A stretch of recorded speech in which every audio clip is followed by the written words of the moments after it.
Hello, you're watching ERi-TV and welcome to English News Broadcast. These are the top stories. One patient diagnosed positive for COVID-19 and test carried out today. A call was made for reinforced participation in the teaching-learning process in Ginda subzone. The global COVID-19 cases and death toll continue to rise. And China vows to deepen friendly cooperation with Iran in various fields.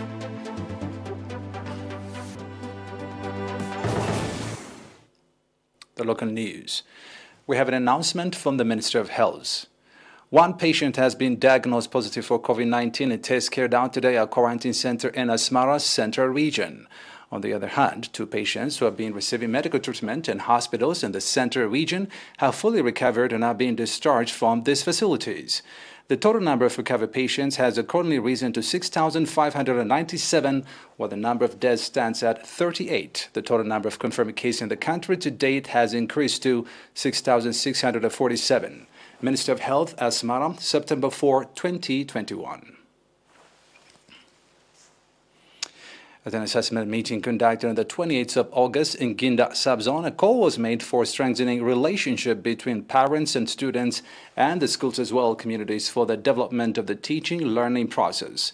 According to the report presented at the meeting by Mr. Ghebreyesus Meles, head of the Ministry of Education branch in the subzone, in the 2029-2020 academic year, 86% of elementary, 78% of junior, and 83% of high school students passed to the next level, while female school enrollment was 43%.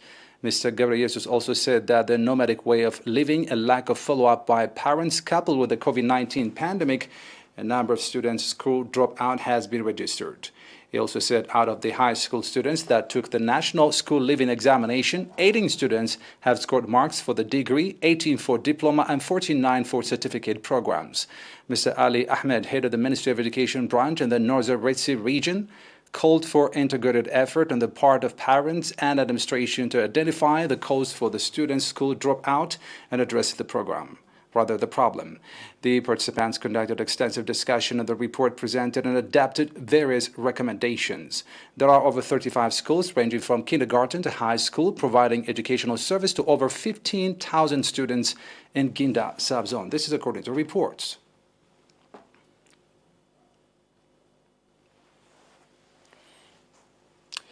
The residents of Maimena and Eritrea subzone southern region conducted water and soil conservation campaigns with a view to redress the environment and boost agricultural production. According to a report, over 70 government employees in Maimena subzone conducted roads and infrastructure renovation that have been damaged due to heavy flooding. In the same vein, 46 owners of social service provision institutions in Eritrea subzone conducted tree seedling planting popular campaign.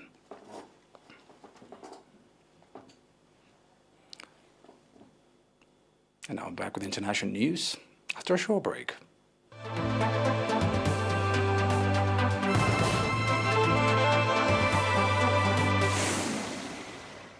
Welcome back.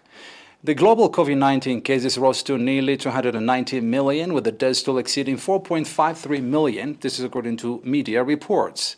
Specifically, there had been more than 280 million confirmed cases of COVID-19, including more than 4.5 million deaths. A total of 5.2 billion vaccine doses have been administered across the world as of August 31st, according to the dashboard. The United States reported a total of 39.3 million confirmed COVID-19 cases and more than 638,000 deaths, both the highest in the world. India is the second worst affected country with more than 32.9 million confirmed cases. It is followed by Brazil with more than 20.8 million cases. The COVID-19 situation in most regions is gradually stabilizing with the introduction of pandemic prevention and control measures in various countries. However, the recent surge in the number of new confirmed cases in the United States has once again cast a shadow over the prospects of the global fight against the virus.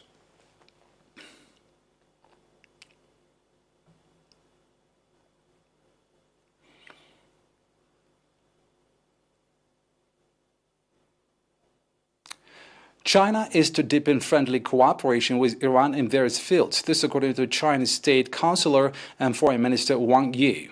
Wang made the remarks during a phone conversation with Iranian Foreign Minister Hossein Amir-Abdullahi. In the conversation, Amir-Abdullahi conveyed the greetings from Iranian President Ibrahim Raisi to Chinese President Xi Jinping and congratulated the 50th anniversary of the establishment of the diplomatic ties between Iran and China. Iran's Supreme Leader Ayatollah Ali Khamenei attached great importance to developing the comprehensive strategic partnership between Iran and China. Amir Abdullahi said Iran-China relations are strategic and all-dimensional, adding that the two sides should implement the plan for China-Iran comprehensive cooperation in accordance with the roadmap formulated by the two heads of states and jointly push forward the bilateral relations. Postponement of new Afghan government formation is related to Panjshir situation as the Taliban seeks an inclusive government. This according to a political expert. The formation of the new Afghan government was delayed and the relevant work is still underway. According to the Taliban spokesman Zibadullah Mujahid, the new government will not be announced until today. Local media originally said the Taliban would announce the formation of a new government yesterday. Rohan Zuzang, Executive Vice President of the China Institute of International Studies, pointed out that the delay of the announcement is related to anti-Taliban forces in Panjshir. As Taliban eyes for the inclusive government in Afghanistan, how to deal with anti-Taliban forces will be carefully considered. It should be recalled that the Taliban entered Kabul last month in a swift offensive that brought what many described as an embarrassing end to 2 decades of U.S. military presence in Afghanistan. The 3 Chinese astronauts on the mission with the Shenzhou 12 spacecraft showcased their enjoyable life in space to a batch of scientists, researchers, and school faculties based on Beijing and Hong Kong. The 3 astronauts, Ni Shanghan, Li Boming, and Tang Hongbo, live-streamed their routine in the space station core module Tianyin through a real-time video chatting with the ground audience. The adventure in space presented in the camera footage of the astronauts has amazed the audience on the ground with a sense of novelty and further inspired the Chinese new generation's dream about the mysterious sky.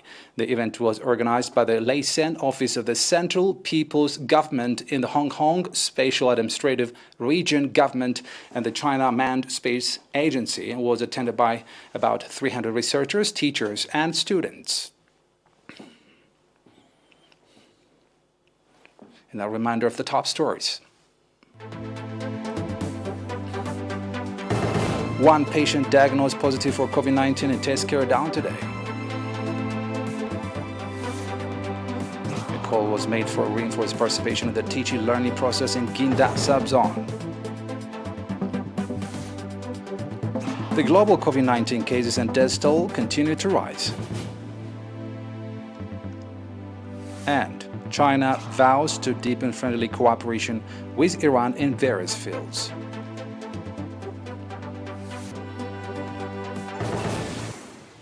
That's it for today. Thanks for watching.